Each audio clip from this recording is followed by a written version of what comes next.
오늘의 사연 시작하겠습니다. 안녕하세요. 저는 30대 초반의 남자입니다. 너무 답답하고 힘들어서 이렇게 글을 쓰게 되었네요. 저는 이혼 소송 상간자, 소송 등을 진행하고 있습니다. 제가 이혼을 하게 된 사연은 아내의 외도였습니다. 물론 외도뿐만 아니라 여러 가지 문제들이 있었죠. 어떻게 이야기를 풀어야 할지 모르겠어서 아내의 외도 이야기부터 할게요. 저의 아내는 저보다 4살이 많습니다.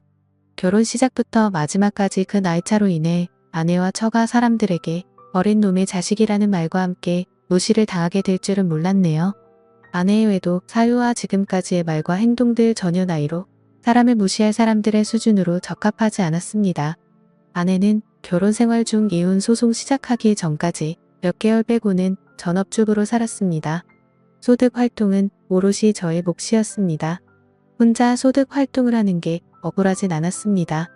누군가는 해야 할 역할이었고 가족을 위한 당연한 일이었으니까요.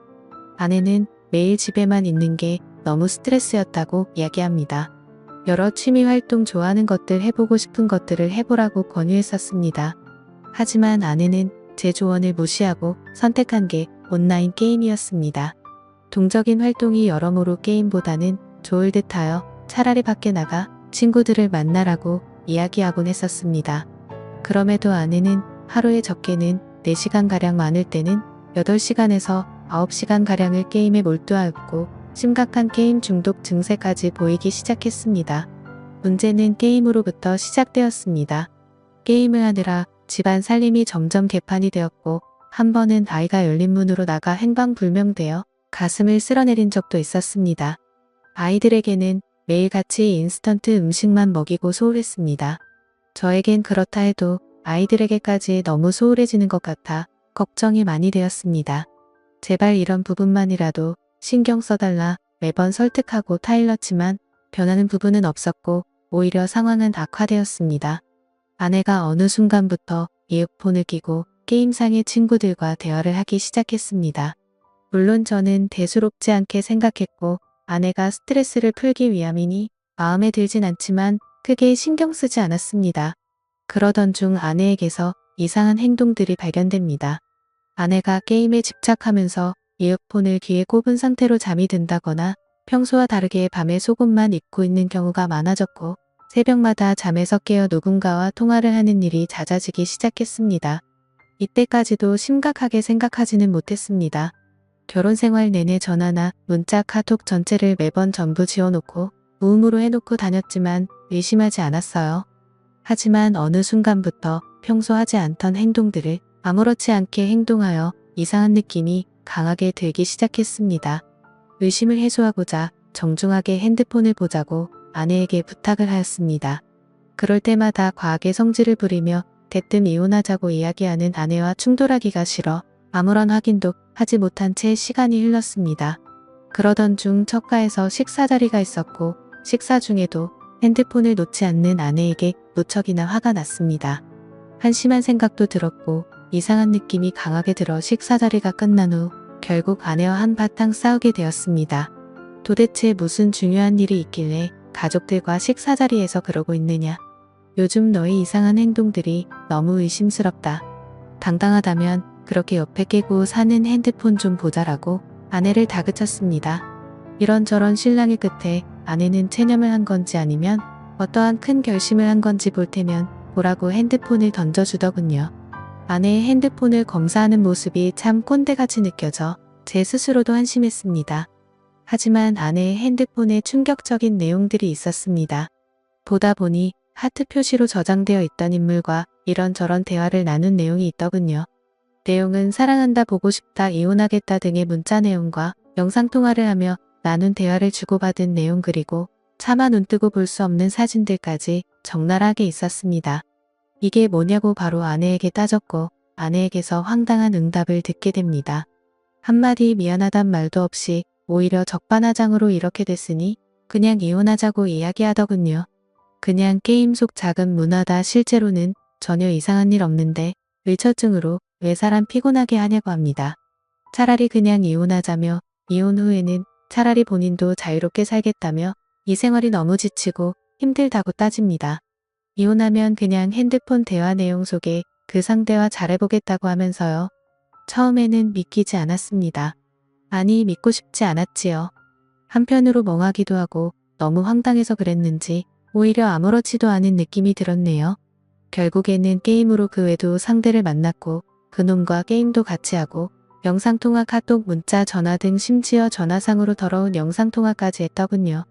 제가 같은 집에 살고 있는데 이런 말도 안 되는 짓거리를 하고 있었습니다. 아내와는 정말 말이 안 통했습니다. 일단 전 그놈과 아내에게서 진심 어린 사과를 받고 싶었습니다. 아내의 상간남과 통화를 하게 되었습니다. 증거가 모두 있는데 본인은 전혀 알지 못하고 해당 내용은 모른다고 잡아떼더군요. 이 쓰레기 같은 자식이 아직 어려서 그런지 새삼을 좀 모르는 것 같아 이러저러한 향후 절차를 말해주며 겁을 주니 실토를 합니다. 옆에 아내에게도 똑같은 질문을 물어보면 아내가 거짓말을 하는 건지 상간남과 서로 말이 맞지 않더군요. 그래서 저는 체크를 하면서 하나하나 따졌고 상황이 이상하게 돌아가는 걸 감지한 그 놈은 전화를 일방적으로 끊었습니다. 전부 거짓으로 그놈과 짜고 치던 거짓말들이 적나라하게 드러나게 되었습니다. 그걸 참 그동안 바보같이 몰랐었네요. 너무 많이 믿고 살았나 봅니다. 당장 따게 한 대 올리고 내쫓는 게 맞지만 순식간에 벌어진 일들에 대해 정리할 시간을 가져야겠다고 판단했고 아내에게 작은 기회를 주었네요. 머릿속이 복잡한 상태로 며칠이 지났습니다. 보통 다른 사람들의 경우를 보면 아내가 미안해서라도 신뢰를 다시 회복하기 힘드니 어느 이유에서든지 거절을 하더라도 자신의 잘못의 행동에 대한 죄책감이 동반되는 행동을 하는데 아내는 달랐습니다. 오히려 본인의 행동이 정당한 행동이며 조금이라도 감정 상하는 일들이 쌓이면 당연하게 가정을 내치고 외도하는 게 맞다는 기적인 논리를 주구장창 늘어놓더군요. 더불어 이 과정 중 아내는 어이없는 폭행을 저에게 수차례나 하더군요. 여자가 때려봐야 얼마나 아프겠냐마는 그때까지만 해도 다시 시작할 수 있을 거라는 바보 같은 작은 믿음에 일단 참았습니다. 그러나 흉기를 든 아내에게 상처까지 생겨버리는 일이 벌어졌습니다. 아이에게 못 볼 꼴 보이는 것 같아 근처 사는 동생네 잠깐 보내놨습니다.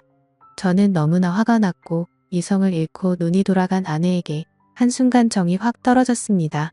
도무지 이 여자 같이 데리고 살 사람이 아니다 판단을 하니 이후 저도 냉정을 찾게 되더군요. 그동안 작은 희망이라도 갖고 살았던 제가 참 바보 같았다는 생각이 들었고 바로 경찰을 불렀습니다. 경찰이 집까지 도착하는 와중에도 아내는 뭐가 그리 잘났는지 고래고래 소리 지르며 난리를 쳤습니다. 결국 경찰서까지 가게 되었고 아수라장 속에서 조서를 쓰게 되었습니다. 저는 무조건 아내에게 처벌을 원한다고 강력히 주장하였고 그 길로 경찰서로 나왔습니다.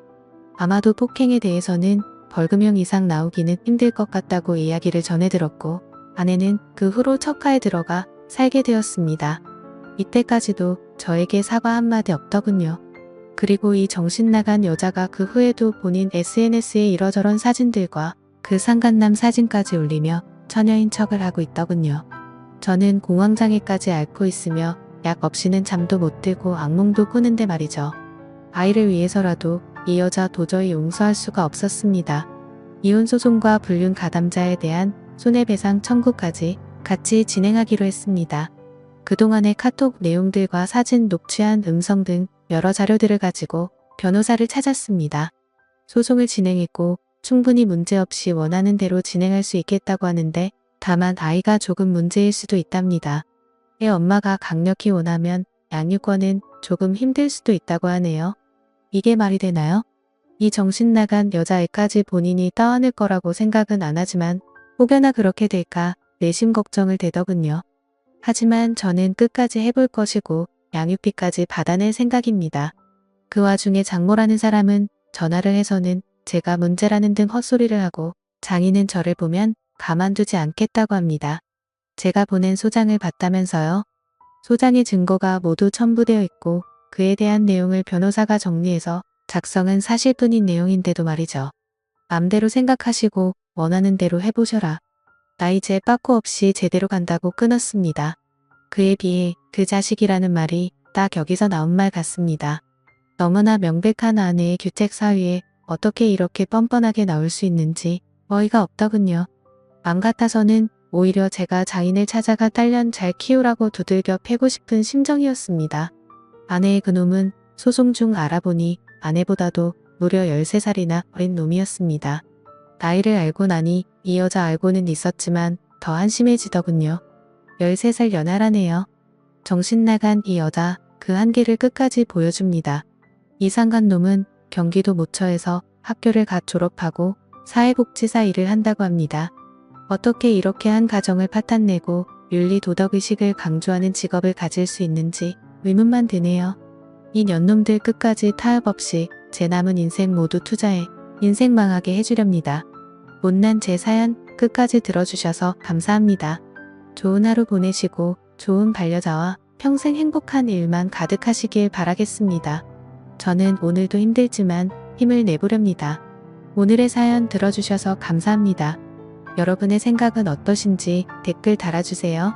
재미있게 시청하셨다면 구독, 좋아요 부탁드립니다.